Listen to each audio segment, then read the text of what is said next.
Hola, ¿qué tal amigos? Bienvenidos a este nuevo video. Ok, hoy les traigo lo que son unos sonidos del bananero para el Messenger.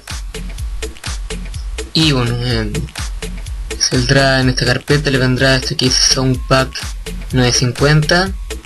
Bueno, para instalarlo primero tienen que tener el Messenger Plus.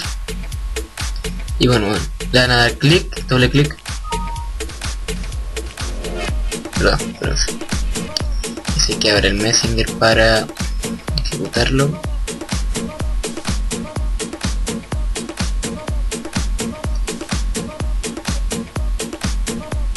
Esperamos. Bueno, tienen que tener ejecutando, tienen que tener abierto el Messenger para instalar los sonidos. Y bueno, mientras lo tengan abierto le van a dar doble clic, desaparecerán los cuadros y vienen todos estos sonidos. Ahí se dice a la mierda, y bueno, todo lo que te conocen del bananero. Y bueno, entonces solamente le dan a siguiente, o sea, perdón, van a seleccionar todos los sonidos, bueno, o los que quieran instalar. Bueno, yo por ejemplo instalaré solamente ese que dice a la mierda, y le darán a siguiente.